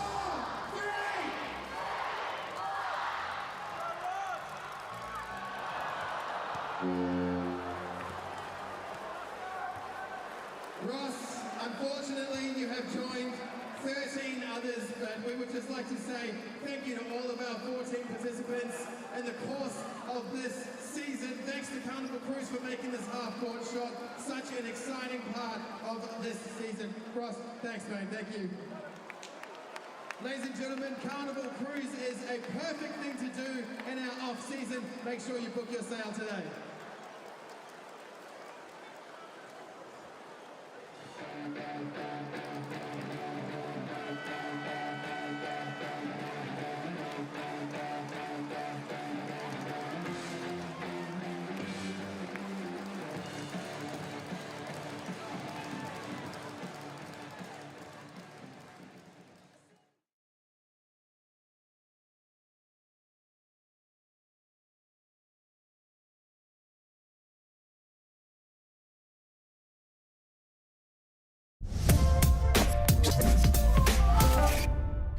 Here we go. Pressure at CG. Yes, Marcus. Good run, boy. Take a minute and a half. Go get Flint. No fouls to give. No fouls to give. 2 hands. Ah. Yeah. Here we go. One time. One time. Hey, get on the same page. Get on the same page. Dean Vickerman mic'd up this afternoon with thanks to Harvey Norman. Melbourne United leading 87-61. They're enjoying a big afternoon here at the Brisbane Entertainment Centre. Ian Clark, as Derek said in the third quarter, using this as a great opportunity to find some form. And I think it's not just him, I think it's his teammates as well. Have done a good job of setting him up and creating opportunities for him. Ketchalier getting his first minutes. Straight away with a block to his name, Clark. That's 22. And Andrew, pro athletes don't care who the competition is. You only care how you feel. And Ian Clark is going to feel wonderful flying back to Melbourne. His confidence is going to be sky high. The rest of the league is just like, oh no, don't let this guy get hot. Here he is again. Gee, can't knock that one down. Ariana Prather. There isn't too much I can say about Keandre Cook. Can't get into too much detail, but I can say he is back as Toby Smith-Milner knocks down a three. He is back into the locker room, and he is being assessed and probably will not return to this ball game as problems just keep piling on for the Bullets. We're running out of players for these last 2 games of the year, Derek. I'm not sure if you've got any sneakers handy, but... I've got a good 22 seconds. No, I'm not sure you got that either.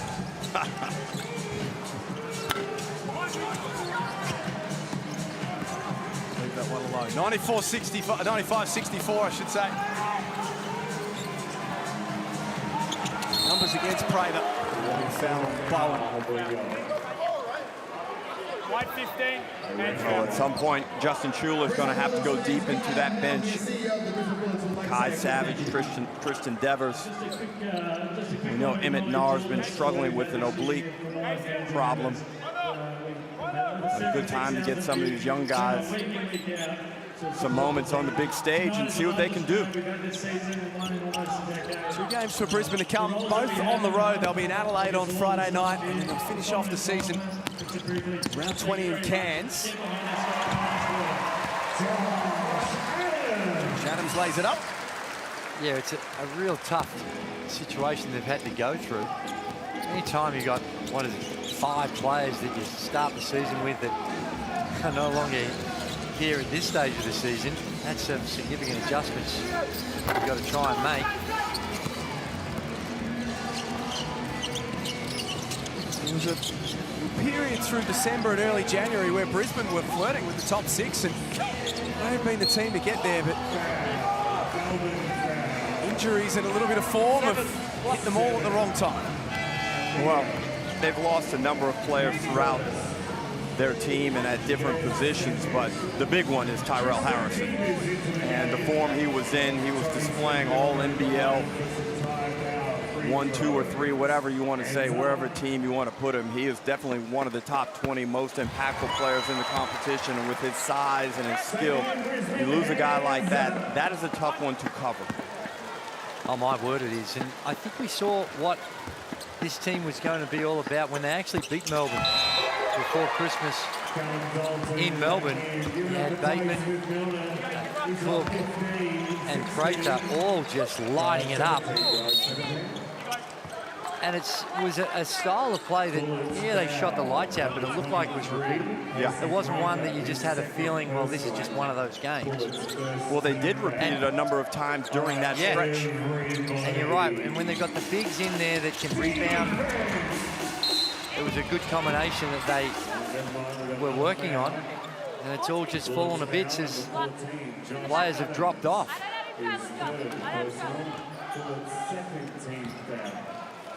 All right, let's try that again.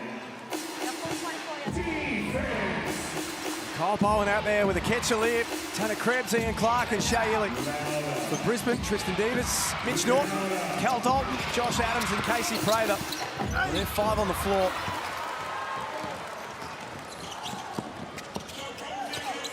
Adams threw a rocket inside for Davis.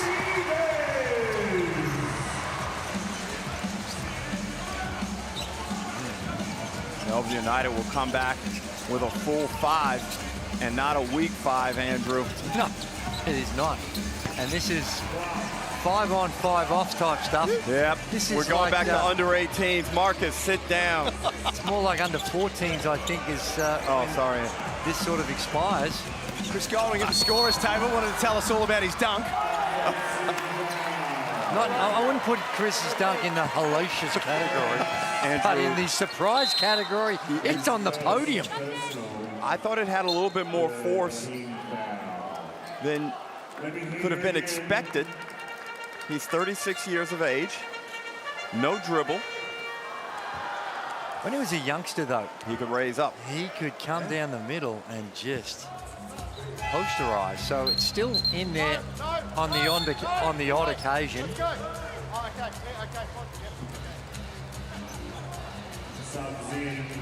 Mitch Norton copped a knock to the knee there, so DeAndre Cook done for the afternoon. Mitch Norton, with 6 minutes 40 remaining. Looks to be in some real pain as well. Not much left for Justin Shaw to work with. He's just got to try and hang on here, Brisbane. Mitigate the damage, the back end of the game.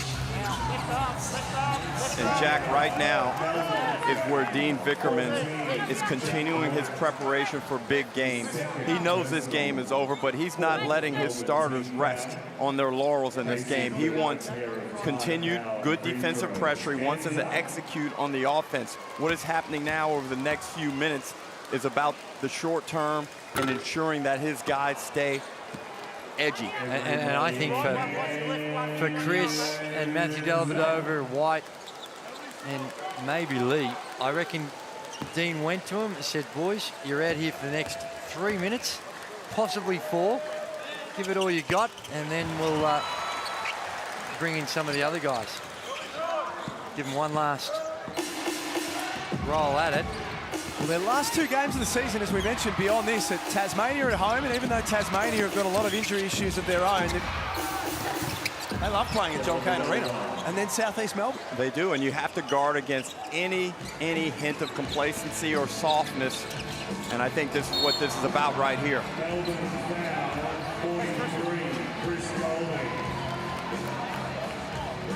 And he's still coaching. They made a mistake there on the defensive assignments.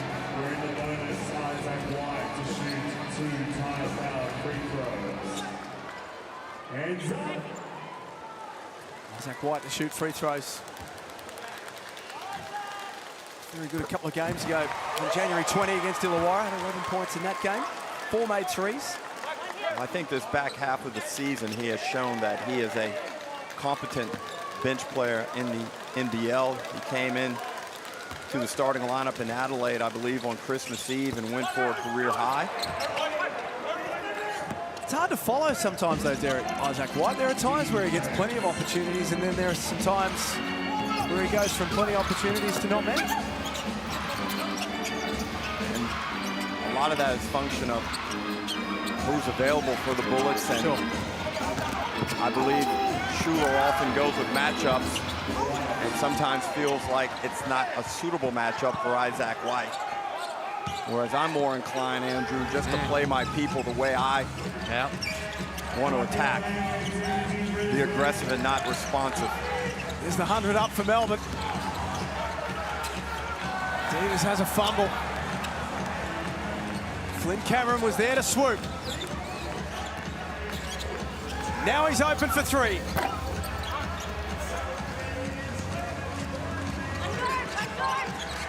Let's not forget 2 percentages. That's another reason why Melbourne United are just going to play this out as hard as they possibly can.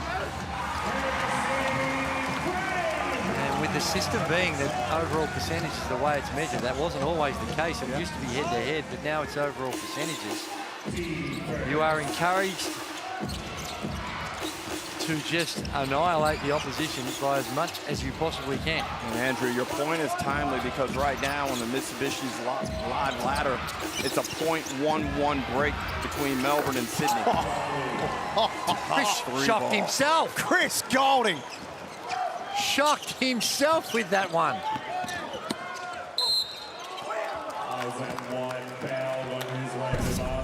Fourth of the day. This Amy replay. He's got the young fellow on him. Sidestep to his right. Now, there's not much more the young fellow Davis could have done, man. He just, there, closed out. That's good D. This is not bad defense, being beaten by very good offense.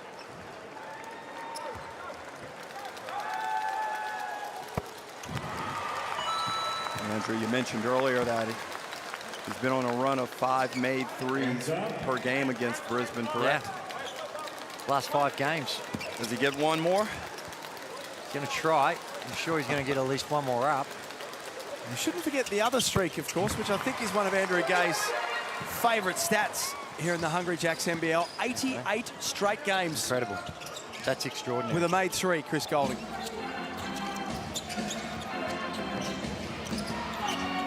Oh, Dellavedova threw it up there, and Jack White went and got it. He's one of the best at it, Matthew Dellavedova. Now, it is a little easier when you've got an athlete like White going upstairs, putting his elbows on the rim. But that is just an elite pass by Matthew Dellavedova. Oh, dear. It's an air ball from Cal Dalton. And they execute it so well. It's based off the threat of White going in and screening for Goulding. 3 minutes and 49 remaining. Melbourne United in control, 106-76.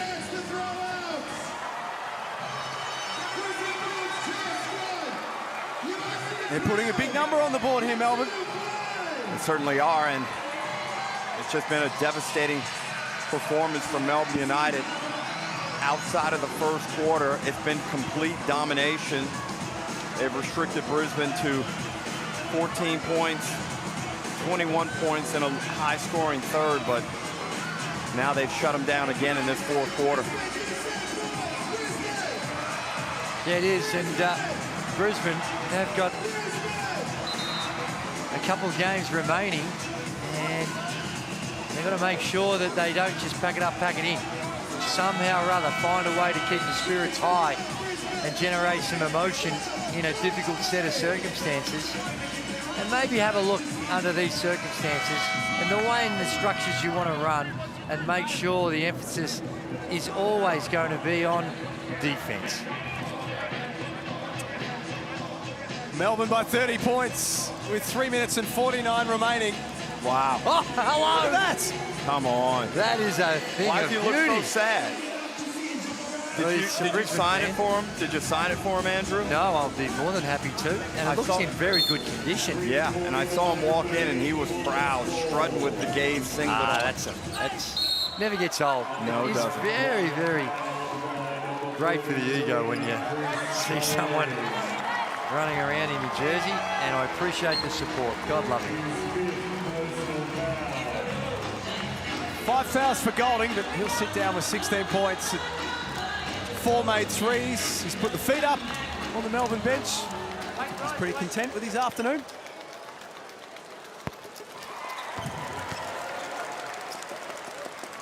Where's the Derek Rucker jerseys from Bullets fans? Or Razorbacks fans? Yeah, it's a good question, Jack. Might have to go out to the western suburbs of Sydney. Razorback land. Yeah. Man. Or you go downtown Townsville. Of course. Shouldn't forget the Crocs. Suns, wasn't it? They're back then? Suns? And I mean, Were you a Sun or a Croc? I was a Sun, Drewy. Yeah. And there's also one hanging here at the Brisbane Entertainment Center in the lobby. Well, let's face it, Andre Moore did all the heavy lifting. Now it makes sense what Derek said. I'll meet you in the lobby. Now it makes sense. Andre Moore, all the work around the rim. Nice Savage, the 19-year-old Tasmanian. And a chance late in the game. Right against the shot clock, had to throw up a party shot.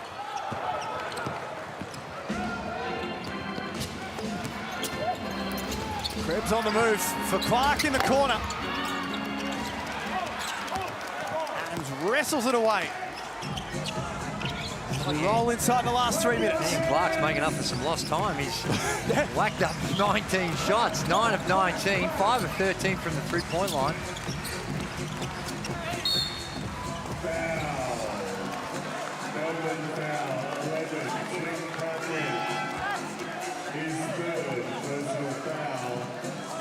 It really is a deep roster when you think of what Melbourne have got out on the floor. And I'm thinking, who do you want to give some rest to? Well, Jack White is finished for the evening. He's 7 of 8 from the field for 17 points. Very solid performance. But such is the depth that you really, we've got to keep Ian Clark out there, because you look at the players on the bench. I'm not sure who you'd want to throw in for him. And that's an encouraging sign for Melbourne United.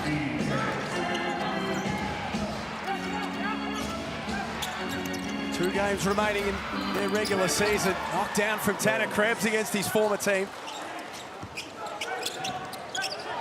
Pushes that lead back above 30 again. Adams has tried his hardest.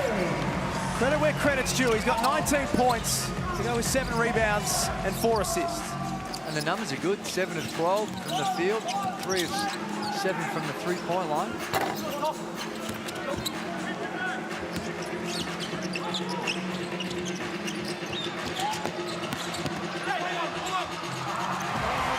Nicely done from Isaac White. Dean Vickerman, all about creating good habits in the lead-up to postseason, and he wants to chat about it with 1:52 left. Well, I think he'd be concerned about the percentages. Here's an opportunity to really take advantage of the situation, and they've got a little bit terminal on the offensive end. And defensively, he wouldn't have been happy at the ease at which they're getting to the bucket. Well, one-on-one play in transition, and Melbourne United allow a layup, and that's just not the standard Dean Vickerman is trying to attain. But overall, a comprehensive domination from the second quarter onwards by Melbourne United. Well, there he is. There's oh man, and there's another one up there with the Gays game jersey on too. So really? Yeah. I don't know what's going on here. Did you bring some family to Brisbane? Oh, that might very well be, but it's superb. Loving it. Adelaide and New Zealand is coming up to finish off round 18 as we start to get back into a few regular rhythms and patterns. We've had games every day for the last 5 weeks, but round 19 will start on Thursday with Tasmania and Illawarra, but the 36ers, right now, they're one of the form teams in the competition. And you'd expect them to go out there and really try and put it on New Zealand from the tip. And a team with a guy in Kendrick Davis performing at a high level. He's an exciting player to go with so many other talented players on that roster. And in the conversation, and well and truly. Oh, really? In the conversation as MVP. It's is it tightening up? It's tight, and it has been. Is it? I think so. No. Hey, I know. It's your Bryce award. is there. Yeah. You tell us. No, I got nothing to do with who is selected, but Bryce has had a spectacular, just an incredible patch, and he was, I guess, he is the front runner, no doubt about it, but just still a bit to play out.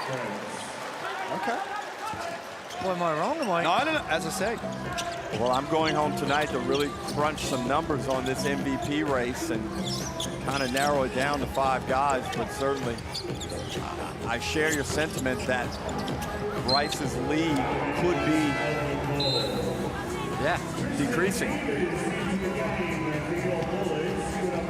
It's hard because you just think about that just incredible stretch where Bryce was averaging well over 40 across 5 games.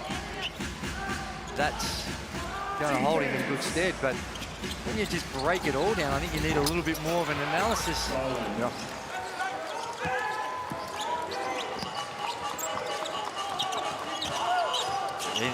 Good thing is they're all worthy winners.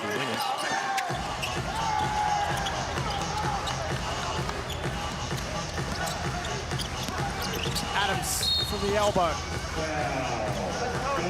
So if the MVP race isn't as clear-cut as perhaps some think it is, what about the All-NBL first? Oh, I knew you were going to ask that. And that, I don't know what is, man, have they changed the rule? Is it still inside-outside, or have they made some variation? Just the 5, you just have 5 best performers. Just 5 humans. Yeah. Yep. Wow, that's going to be heavily guard-orientated, I would imagine. Yes. Give me your locks. Bryce. Yep. KD. Kendrick. Yep. Davis, not Lamar. Pretty sure he's not in. Matt Hurt. Yeah, I'd agree with that. Chris has got to be on the bubble. Yeah, on the bubble. bubble. Yes. Montrez? Ooh.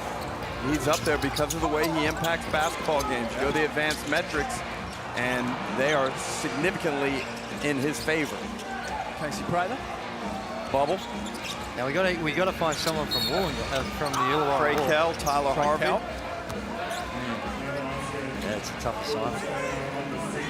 But it does have a guard dominance. Jalen Adams. Yeah, in the conversation. Xavier Cooks has been another one. Extremely consistent. Yeah. Again, Andrew, don't message me tonight. I'll be busy.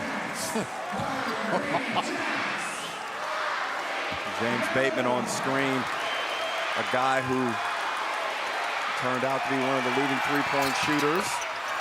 No burgers, come on. What, you wanted to miss on purpose? Give the fans a burger, they just sit through this. Adams with one last score. This Melbourne United team has started to find form at the right time of the season. A big win today, 115-88 over the Brisbane Bullets. United have won 5 of their last 7. Well, there's no shame in beating the brakes off of a team that's undermanned. That's what you're supposed to do. And they came in here and got the job done. They knew the assignment. They were a professional.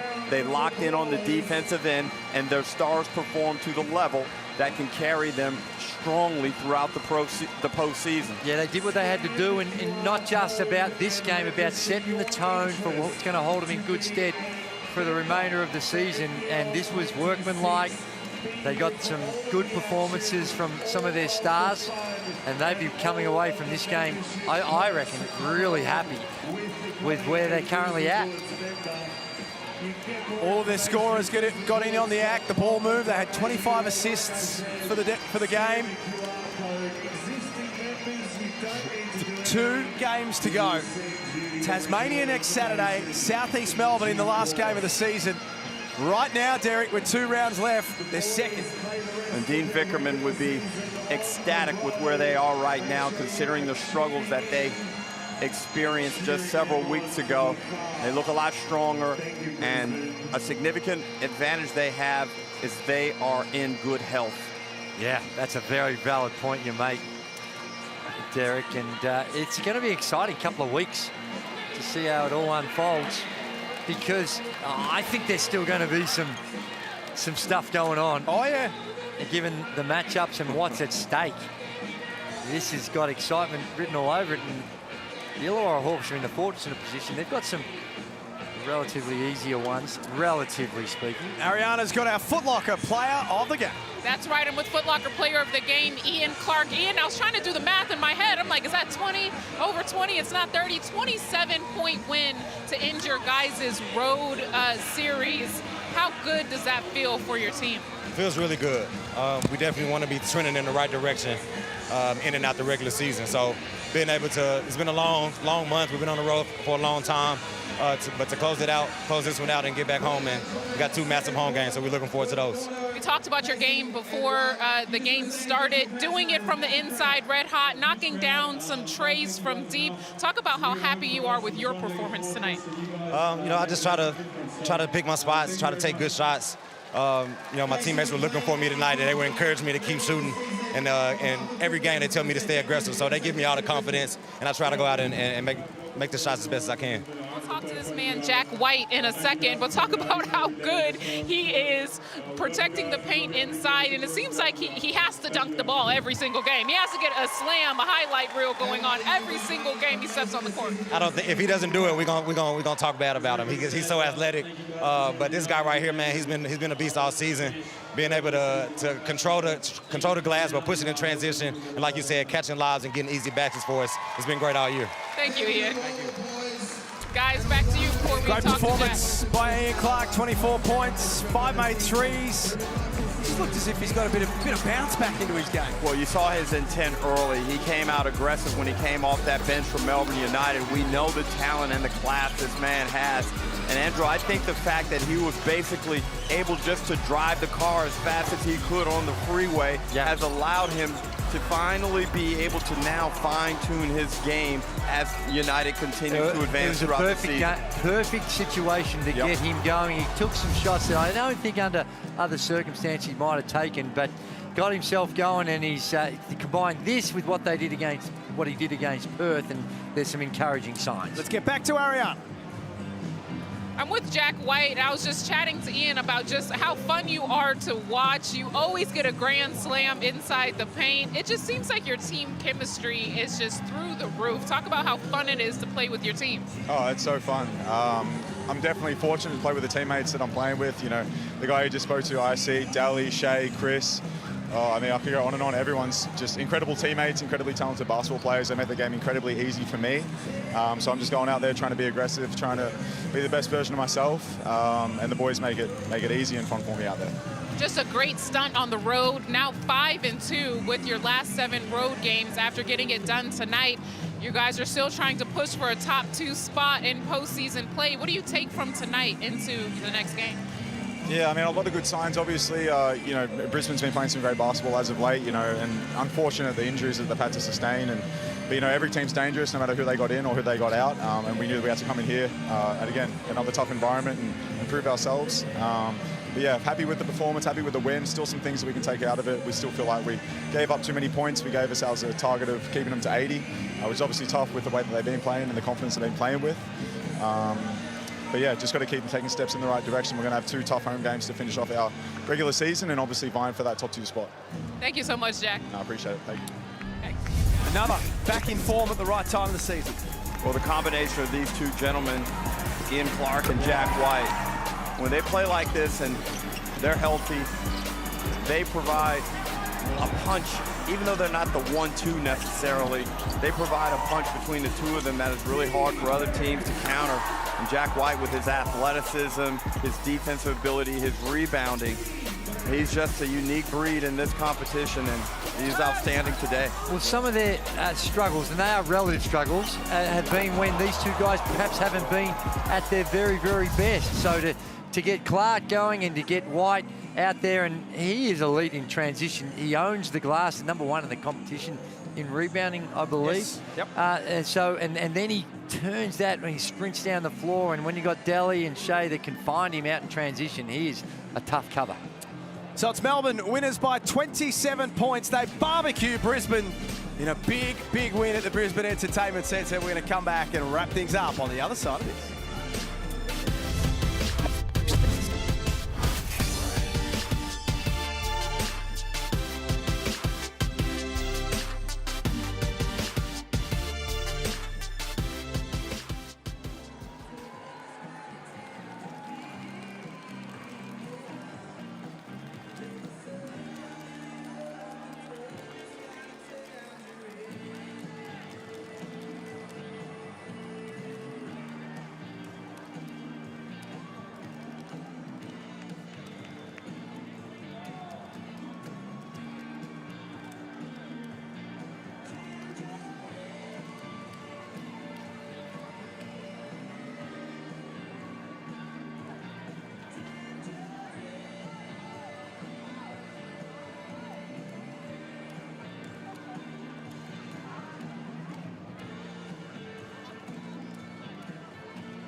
Please welcome our Bunnings Warehouse local ballers as they make their way from the local court to the big time here at the Brisbane Entertainment Centre.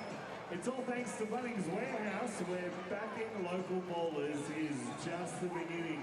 Those of you in the house still, make some noise for our Bunnings ballers. Jacinta is going to teach you all how to play basketball.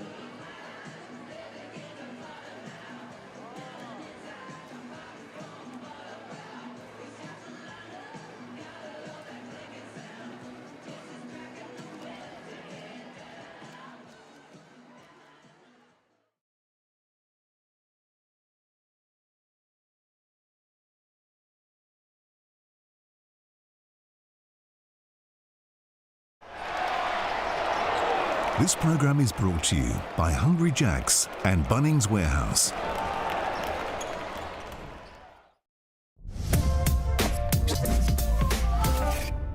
Stay in show. Stay in show. Knock up. Go. Give it a show. Ah. Hey. Now we need to move one. Hey, let's be better. Let's go, CG. Hustle, good. Hey, go on, get them organised. Oh, I'm challenging that. I'm challenging that. That's all hands.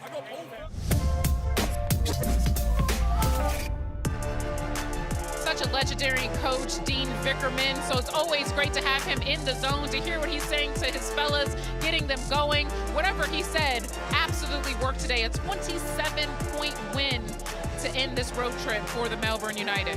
Yeah, 100%. You look at the numbers, and they are healthy numbers for Melbourne United. They got their three-point shooting on track, and they got to the free throw line. So all in all, it was a really solid win against, unfortunately, a very depleted Brisbane Bullets lineup. And they did what they had to do. The 88 points, like we heard from Jack White, probably not overly happy with that, but down the stretch, it's always hard when you've got a big margin to maintain that intensity throughout the duration of a game. Well, when the game needed to be decided, they were able to crank up their defensive intensity. It led to a lot of easy opportunities on the offensive end, and they dominated the paint, not only on the rebounding count, but also just scoring. They were really, really productive in around the paint. I have to say it again, the best nickname in the NBL, CG43, and I was impressed by that stat Jack threw out there. 88 games with at least one three-pointer made. He made a lot more than that tonight, though. He was, and he looked fresh. He came out, and even in the warm-ups, he was really, you know how sometimes the body language of someone when he was shooting and preparing, you just felt like, yeah, he feels like it's on. And he came out, and he missed his first couple, but he didn't back away from it. And what about the pop in the legs, Derek? Right. The backdoor cut goes up and stuffs it in with one hand. And there was a look at the Blackmore's shot chart. He's been taking his vitamins because he looked fresh. He was popping, and he got a good result with the 16 points and a well-constructed game by Oh, look at this. him. You're such a man of the people, Andrew. Look at you, the only man in the world that nobody hates, and he's broken out the old school Melbourne Tigers throwback shooting shirt. Brilliance. Andrew, you're a marvel. Well, Chris Goulding at the end of the game fouled out, but put his feet up on the bench. That's just dirty. That's just dirty, Chris. You know you did your job when you end like that. But such a fun game just to watch those fellas play. Just such a great team chemistry from Melbourne United. But this game up next, Adelaide, New Zealand. Who do you guys got? We'll talk about it.